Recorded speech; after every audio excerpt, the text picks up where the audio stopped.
Baik, terima kasih Pak Reni, Pak Moderator, Pak Kapus, dan teman-teman sekalian. Mungkin ada persamaan antara Pak Reni dengan saya adalah kita namanya hampir sama, Pak. Nama kedua saya Odo Rene, jadi ada kesamaan. Terus kedua adalah saya bukan Rene Odo. Kemudian adalah saya suka data-data yang ditampilkan karena data-data itu menunjukkan sesuatu. Nah, pertama mungkin dalam tema pertama saya ingin sampaikan tema yang mengenai rivalry between US and China ini adalah tema yang juga diangkat di Sesparu Internasional. Jadi kita seperti disampaikan oleh Pak Kapus adalah bagaimana ilmu yang kita ilmu pengetahuan yang kita miliki kita juga share ke teman-teman di mahasiswa. Kurang lebih temanya sama. Nah, untuk isu China persaingan antara RRT dengan Amerika, di beberapa diskusi, kalau kita lihat beberapa diskusi di luar kampus atau di luar, selalu mengangkat isu Thucydides. Mungkin ada yang pernah dengar nama Thucydides, artinya intinya Thucydides adalah suatu kejadian kurang lebih 2000 tahun yang lalu, di mana ada new rising power selalu akan disampaikan dari 20-25 kejadian sepanjang sejarah manusia. Pada saat ada new rising power selalu ada konflik. Kita lihat selalu dikasih contoh Jerman, karena Jerman meningkat kekuatannya pada sebelum Perang Dunia I dan Perang Dunia Kedua. Akibatnya apa yang terjadi adalah konflik militer. Nah, kalau saya sendiri melihat harus hati-hati menggunakan istilah regional, mencari paralel apa yang terjadi saat ini dengan sebelumnya. Kenapa? Karena salah satu saran ya, wisdom yang saya selalu senang dipakai adalah be careful in using history. Hati-hati juga dengan self-fulfilling prophecy. Semakin kita berbicara bahwa kemungkinan akan ada terjadi konflik antara Amerika dan RRT karena persaingan, justru itu akan semakin kemungkinannya akan terjadi. Jadi kita perlu hati-hati. Dan sejarah, orang selalu mengatakan sejarah repeat itself. Mungkin yang paling tepat adalah istilah dari Mark Twain, sejarah it only rhymes. Mungkin sama tapi konteksnya berbeda. Nah, sekarang saya ingin melihat bahwa seperti yang disampaikan Pak Reni adalah ada persaingan. Nah, cara untuk mungkin yang paling mudah untuk melihat situasi di kawasan kita adalah persaingan Amerika dan RRT adalah seperti three-dimensional chess play. Seperti kita kalau ingin main catur, tapi ada tingkatan-tingkatannya. Nah, tingkatannya seperti Pak Reni bilang ada 3, Pak, tidak saya lihat sini.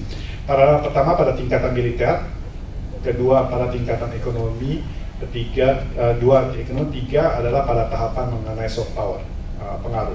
Nah, pertama dengan mengenai militer.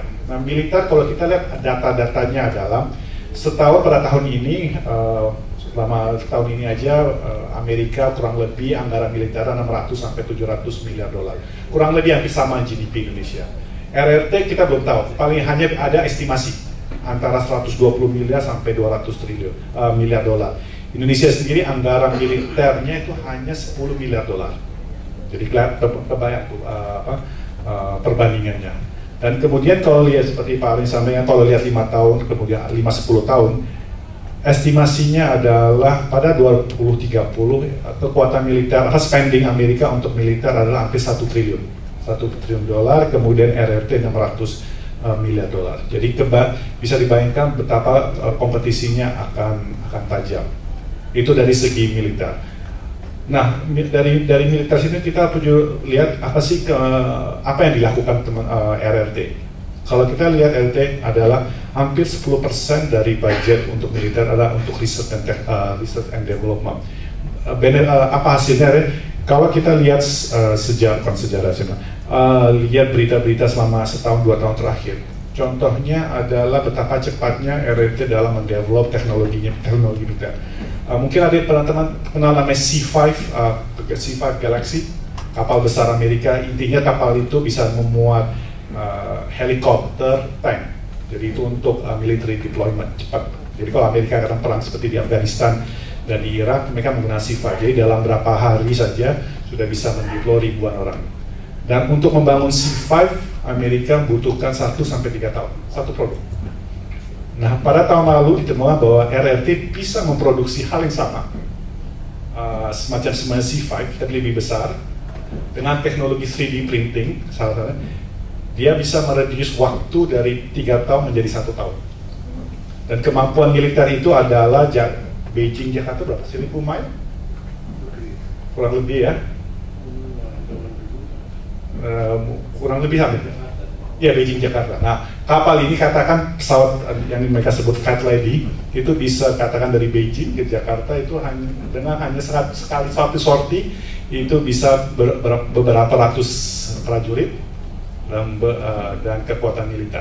Dan mereka RRT mendeploy untuk 10 tahun, 20 tahun memproduksi Fat Lady, Fat Girl istilahnya sampai 1000. Jadi kita 1000 pesawat. Jadi kita bisa kebayang betapa cepatnya pertumbuhan militer RRT. Oleh karena itu Presiden Trump saat ini melakukan pemotongan-pemotongan untuk meningkatkan anggaran militernya. Dan salah satu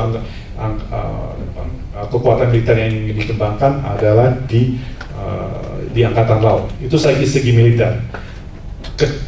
Kedua adalah dari sisi ekonomi. Memang saat ini Amerika masih terbesar dari segi GDP, kurang lebih 16 triliun dolar, RRT 11. Tapi diprediksi pada 2030, bahwa jika RRT tetap mempertahankan tingkat pertumbuhan saat ini kurang lebih 5-6% dan Amerika 2-3%, pada 2030 kekuatan ekonomi kekuatan RRT akan lebih besar dari Amerika, artinya dari segi GDP.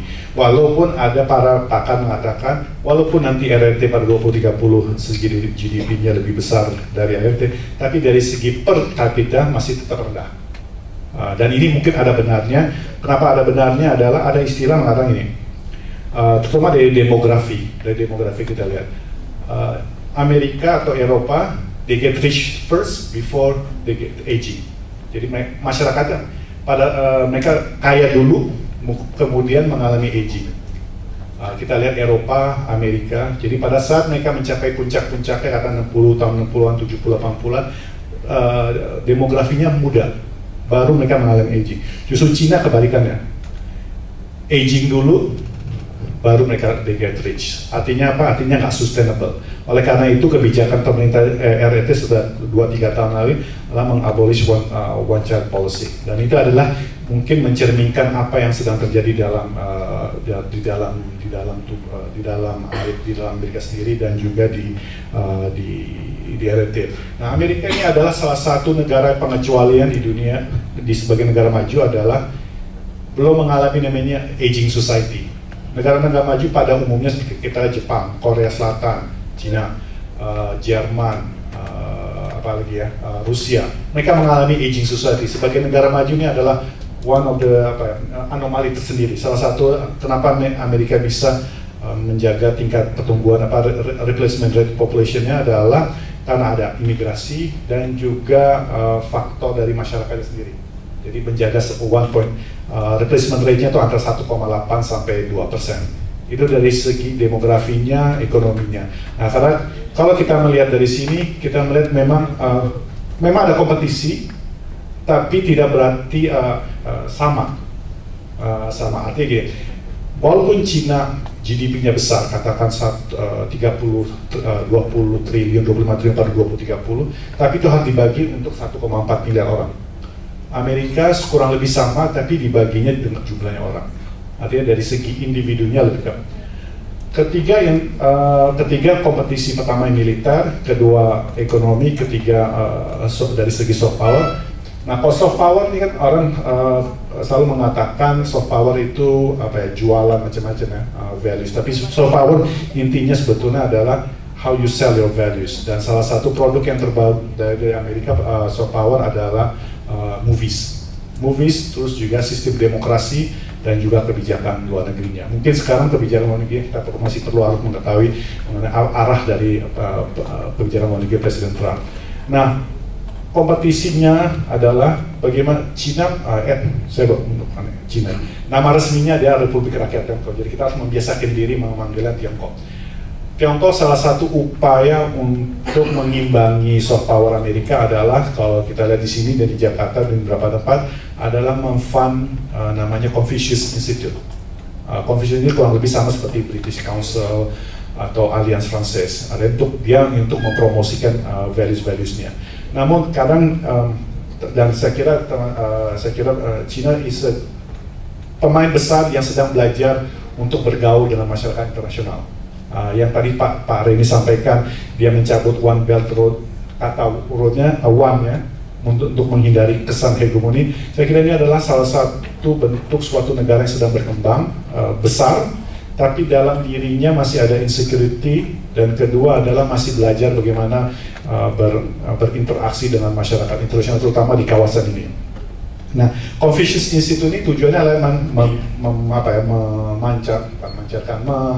menginjek, memperkenalkan mengenai values-values dari apa yang dipercaya oleh pemerintah RT.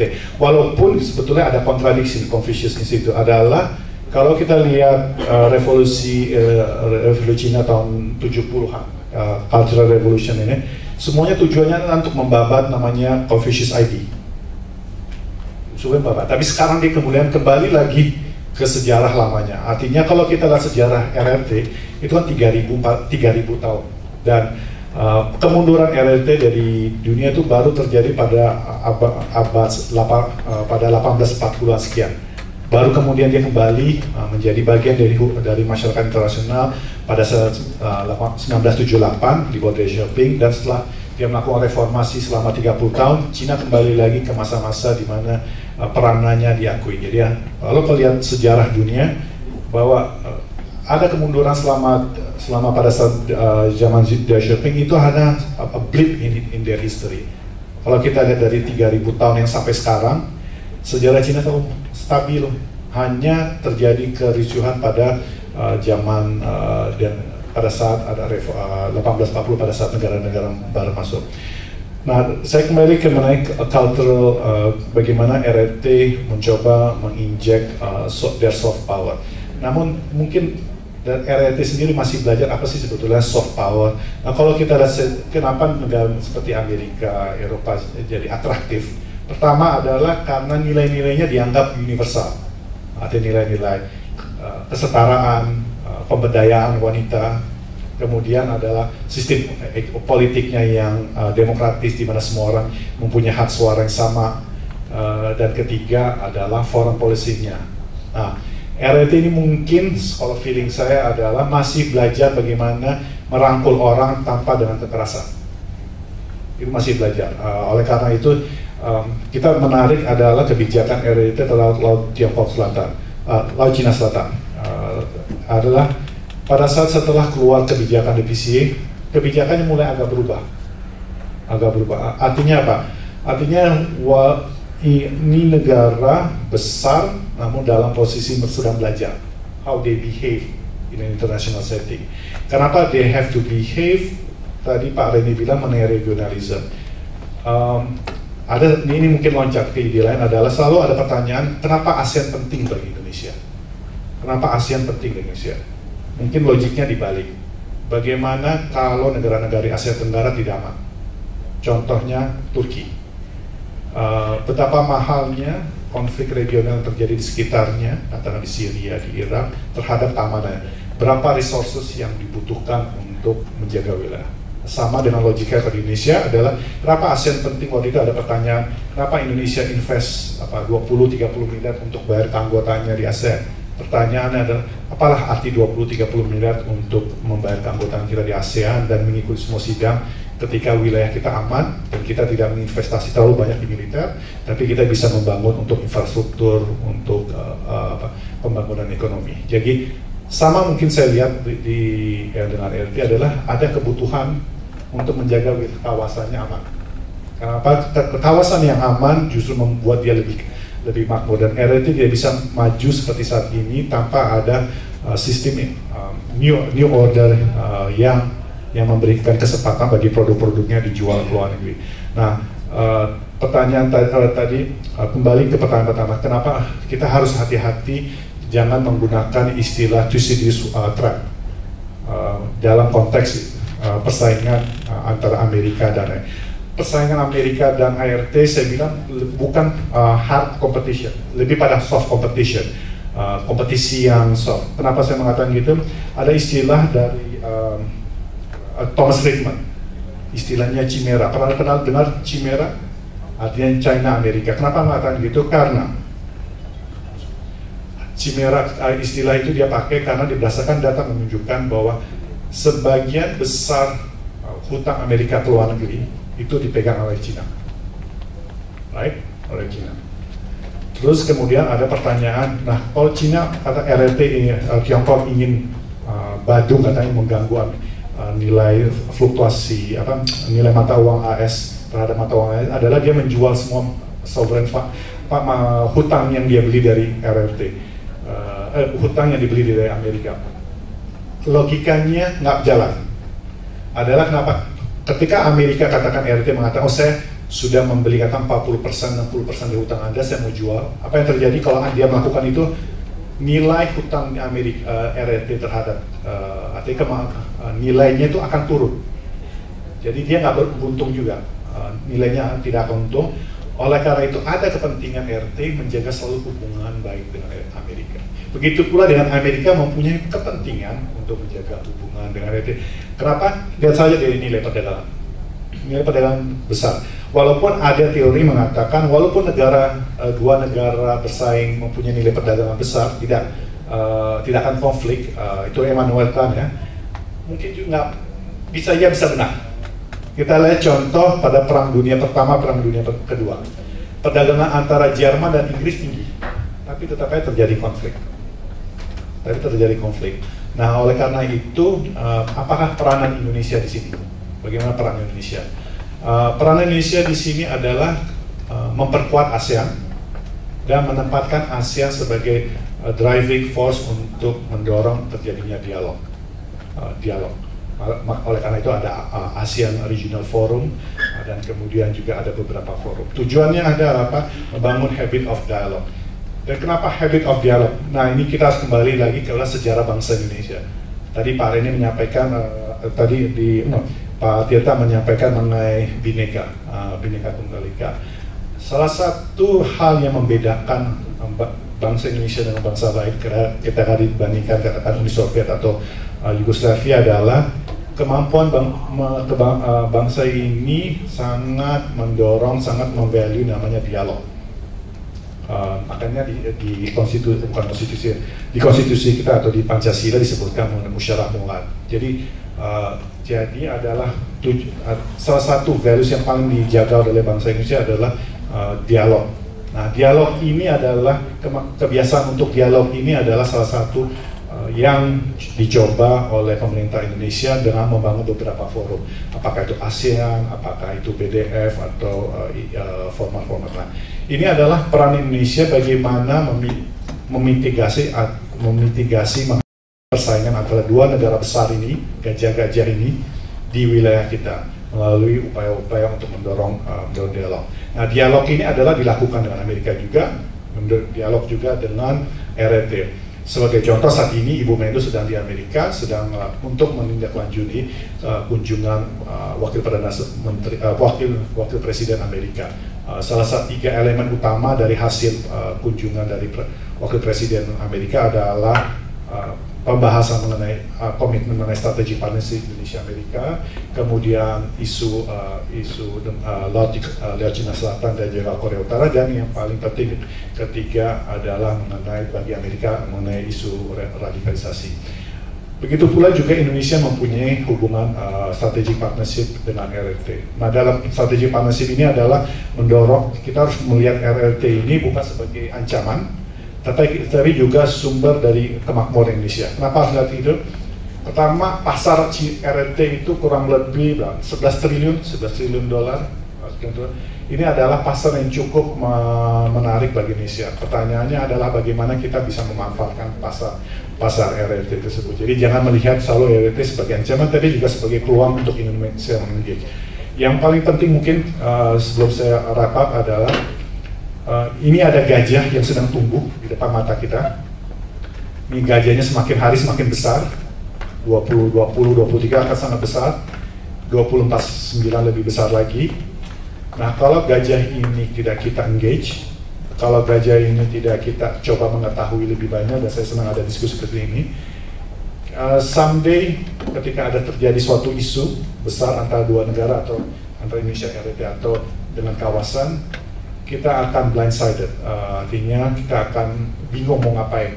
Nah, adalah penting bagi kita, dan saya senang Pak Reni sudah puluhan, belasan tahun atau puluhan tahun mengikuti isu-isu mengenai RRT area.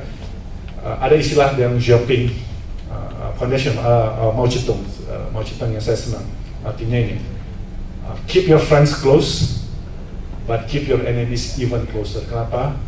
Ketika Anda mempunyai ada di depan Anda ini gajah besar, sebaiknya gajah ini kita rangkul, bukan dimusuhi, ataupun kita curiga. Deketin, tahu maunya apa, karena at the end of the day semua kita kan hidup dalam komunitas internal, selalu membutuhkan satu dengan lain. Dan ini adalah mungkin pendekatan yang di kebijakan dari inilah semangat dari konstitusi kita. Kalau lihat kita konstitusi kita menciptakan perdamaian dunia, dan menciptakan perdamaian dunia hanya bisa terjadi kalau kita lihat paragraf sebelumnya di UUD 45 di pembukaan adalah mencerdaskan bangsa. Cara salah satunya adalah dengan forum ini. Sekali lagi terima kasih. Mungkin kita akan diskusi lebih lanjut mengenai bagaimana peran Indonesia dalam melihat rivalitas antara RRT dan RRT dan Amerika di wilayah ini. Terima kasih. Terima kasih Pak.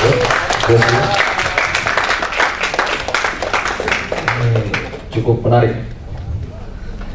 menarik tadi kalau Pak Odo sempat singgung bahwa sebetulnya ada kompetisi baik di militer, ekonomi maupun soft power, tapi tadi di akhir Pak Odo sempat meng-highlight bahwa pertama kompetisi antara US dan China, RRT Pak, saya bermain juga karena di akademisi biasanya kami keseringan tulis China, tapi kali ini baik, RRT itu lebih soft kompetisinya. Dan yang kedua tadi Pak Odo sempat bilang bahwa salah satu values dari kita ini di bahasa Indonesia ini adalah dialog. Itu kenapa dalam mencoba untuk menjembatani yang katanya dalam tanda kutip mungkin kompetisi antara US dan RRT di ASEAN itu perlu adanya satu, memperkuat ASEAN, dua, mendorong ASEAN untuk menciptakan forum-forum dialog di antara mereka sehingga ada common interest, ada common understanding antara keduanya. Selain itu juga Pak Odo tadi yang cukup saya highlight adalah kita harusnya merubah nih persepsi kita yang biasanya melihat RRT sebagai threat, sekarang kita lihat mereka sebagai opportunity gitu. Mungkin sudah ada banyak hal yang muncul atau pop up di kepala teman-teman atau rekan-rekan sekalian. Melihat waktu, mungkin saya bisa berikan untuk 3 pertanyaan. Nanti kita lihat lagi apakah waktu yang tersisa masih mencukupi untuk pertanyaan lainnya. Saya lempar kepada rekan-rekan dan teman-teman mahasiswa sekalian pertanyaan. Mungkin saya bisa dibantu untuk mic-nya.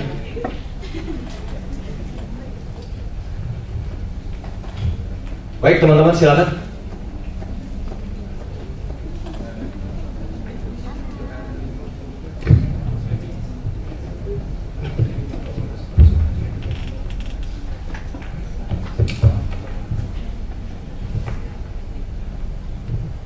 Mohon disebutkan nama dan juga asal institusinya.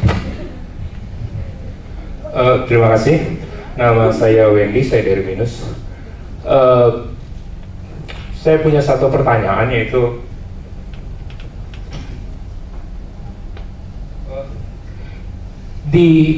kita tahu sekitar tahun akhir 70-an itu Deng Xiaoping bilang kita nggak peduli mau kucing hitam atau kucing putih, yang penting bisa nangkap tikus. Dan dari prinsip ini Cina sekarang tumbuh menjadi negara seperti hari ini gitu kan, besar, kemudian calon superpower dan lain-lain. Pertanyaan saya, mungkin nggak Indonesia mengikuti pragmatisme seperti ini? Tidak peduli Amerika atau Cina, yang penting kita dapat untung.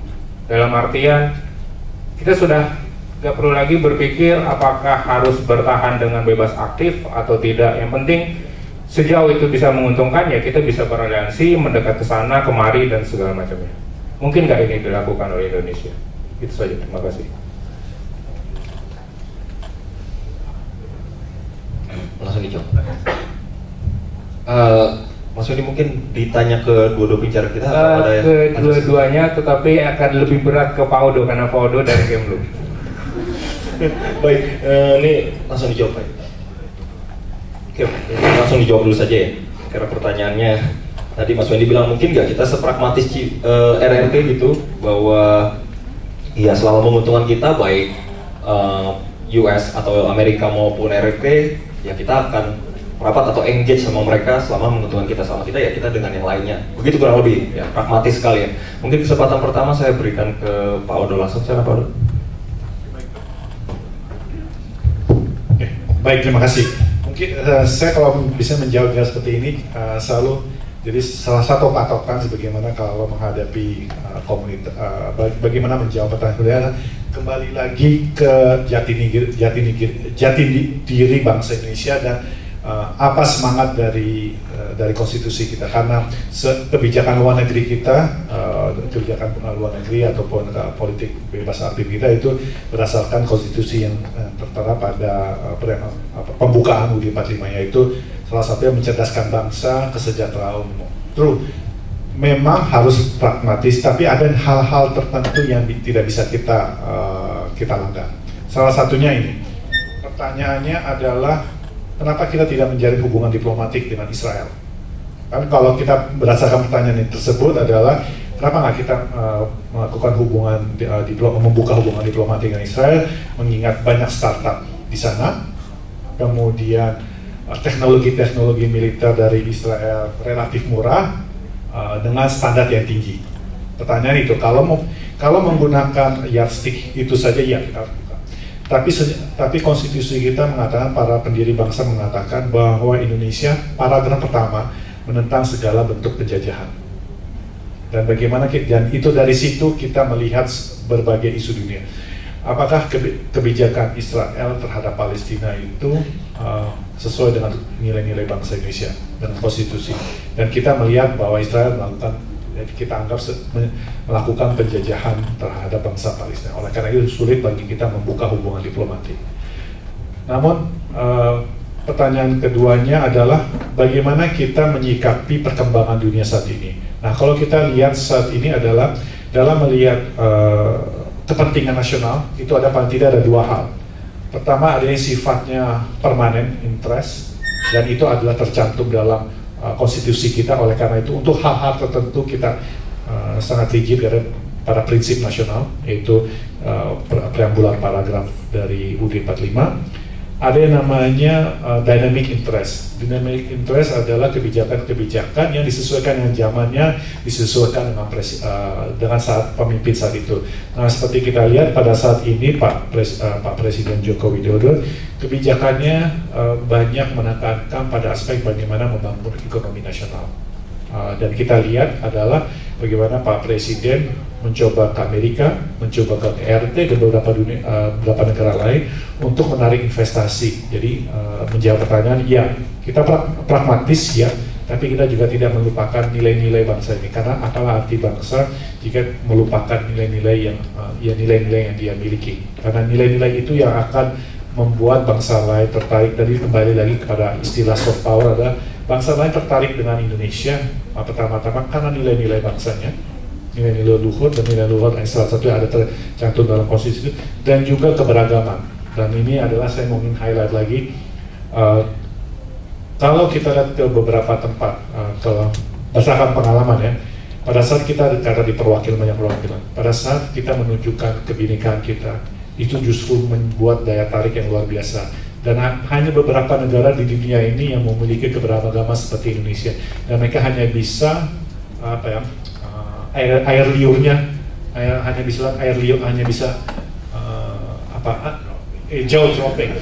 Jadi hanya bisa wow, Indonesia seperti ini ya, memiliki kekayaan. Nah, pertanyaannya apakah kita merawatnya? Itu yang paling penting. Dan kalau kita bisa merawat kebinekaan ini, justru itu menjadi sumber kekuatan yang luar biasa. Bukan hanya sumber kekuatan soft power, tapi juga sumber kreativitas yang tinggi. Dan kita kalau lihat kalau kita lihat banyak temuan, kan ada istilah nothing is new under the sun. Kalau kita lihat banyak temuan-temuan seperti Gojek, apakah itu suatu hal yang baru? Idenya nggak baru kan? Dia dimulai dari Uber kan? Artinya apa? Uber kenapa dia sejarahnya Uber adalah karena kebutuhan saat itu. Inovasi-inovasi yang muncul pada umumnya kalau kita lihat sejarah dunia adalah dari masyarakat yang beragam. Karena itu ada terjadi pertukaran ide, ada diskusi-diskusi. Nah, kalau kembali lagi ke pertanyaan apakah kita bisa pragmatis? Yes, we are. Kita pragmatis, tapi we don't forget our own values. Bangsa yang besar adalah Pak Bung Karno mengatakan bangsa besar tidak pernah melupakan pahlawannya. Pahlawannya adalah pahlawan yang telah memberi kontribusi. Saya mungkin tambahkan bangsa besar adalah tidak akan pernah melupakan values-values yang dia pegang, terutama values-values yang ada di dalam kesepakatan bangsa pada tahun 1945. Mungkin itu jawaban saya. Terima kasih. Luar biasa sejuk dan diplomatis nih. Tapi keragaman. Mungkin Pak Rene mau nambahkan? Ini memang pertanyaan menarik ya. Tapi begini ya, kan di salah satu alinea di konstitusi itu adalah ikut aktif dalam menjaga perdamaian dunia. Jadi ketika kita ikut aktif, kita kan nggak bisa sepragmatis apa yang kita kira gitu. Nggak mungkin lah kita berpihak pada Amerika memusuhi Cina, karena it's simple. Sejarahnya kan membuktikan itu. Ketika kita tidak memutuskan hubungan diplomatik dengan NRC, kita tidak serta-merta beraliansi dengan Amerika. It's simple as that. Gitu. Nah, ini salah satu mungkin Pak Udo benar. Indonesia itu menurut saya bangsa yang aneh. Nah, semua kita harus ngobrol, diskusi dulu. Orang Padang begitu kan, benar nggak? Mau perkawinan kan, wah dasar receh lah, sekampung-kampung lah dia ngomong. Gak boleh nggak kan? Karena itu melanggar adat kan. Di Ambon juga begitu. Ada yang namanya pelagandong. Ya, pelagandong itu adalah perjanjian. Dia nggak peduli lah mau agamanya apa kayak enggak. Tapi kalau kita punya pelagandong, dia butuh bantuan kita. We are obliged to help. Yang gampang ya, nah ini yang. Tapi kadang-kadang di satu sisi, kita itu, anda gini deh, kita mau nyebut apa? Tiongkok, Cina, China, what? Bingung kan? Sekarang kalau nggak salah, Kemendikbud sudah mengatakan akan balik lagi menggunakan kata Cina, tidak lagi Tiongkok. Memang Tiongkok menurut saya aneh karena itu kan dialek. Gini, kalau saya bilang dia orang Cina, saya ya minimal ya, dia itu pasti warga negara RRT. Tapi kalau saya bilang dia orang Tionghoa, dia pasti bukan warga negara RRT. Kenapa kita harus melakukan pembedaan itu? Nah ini dia, Cina adalah satu-satunya negara ya, yang mengandalkan diasporanya. Kadang-kadang dianggap, oh itu warga saya. Kadang-kadang dianggap, oh enggak, kamu kan udah warga negara sana. Tapi kenapa coba misalnya, waktu zaman Bung Karno, kita kan nyebutnya Tionghoa dan Tiongkok, RRT ya. Itu ada sejarahnya, bukan begitu aja terus kita mau ini. Ini kan kata Cina itu kan kayak lecehkan, Ambon lu, Batak lu, Medan lu, Jawa lu, begitu kan. Sama, Cina lu gitu kan. Ada model-model itu. Nah, ketika terjadi pertikaian itu berada di level politik, itu menjadi dianggap sebagai sebuah ancaman ya. Nah, sejak G30S PKI ini harus dicari nanti dokumennya harusnya ada. Dalam seminar Angkatan Darat kedua tahun 1967 di Bandung, Pangabean itu adalah Jenderal Pangabean ya, menjadi pembicara utama di dalam pembukaan seminar. Di situ dia sebutkan secara tegas-tegas, karena mereka RRT ya, telah membunuh jenderal-jenderal kita, itu adalah pahlawan revolusi yang dibunuh. Maka mulai hari ini kita akan menggunakan kata Cina untuk menghina mereka. Jelas kan? Jadi muatan politiknya jelas. Dan itu adalah kebijakan dasar Orde Baru. yang menurut saya sontoloyo tuh, kalau boleh menggunakan kata itu ya. Karena apa? Yang dia musuhin bukan RT aja, tapi juga orang-orang kita dimusuhin sama dia, sama Soeharto. Semua yang berbau Cina dilarang, kelenteng dilarang, pendidikan dilarang. Saya masuk belajar bahasa Cina di satu-satunya universitas di Indonesia, namanya Universitas Indonesia, yang diizinkan sama Soeharto. Jadi kadang-kadang memang apakah kita harus pragmatis milih A atau B? I like to say we want to be free. Who we are engaged to, ya? How do we engage them? Kadang-kadang kan susah. Angkanya jelas misalnya, ketika Beijing mempropose Belt and Road Initiative, angka kita gede loh, pledge ya, walaupun pledge ya. Tapi pledge itu kan di dalam diplomasi kan kayak gue janji ya, gitu loh. Itu kira-kira gue janji ya. Tapi nanti minta ini, minta itu, minta ini, minta ini, ya boleh, ya biasa.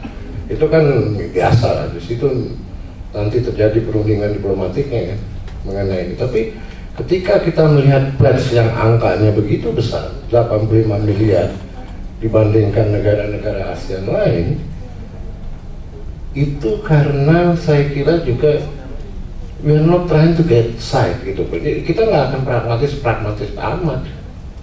Dan lainnya ya, semua angka kita dari zaman Sriwijaya kita dagangnya nggak pernah jauh, nggak deket-deket aja. Paling jauh cocok lah. India aja enggak. Memang waktu jalur rempah kan, karena kan Ambon nih, Irian, Papua, Manado, wah sibuk. Yang ini kan harusnya jalur rempah, gitu kan. Poros rempah dunia, boleh. Ini karena memang yang memicu dinamika di Asia Tenggara itu adalah perdagangan.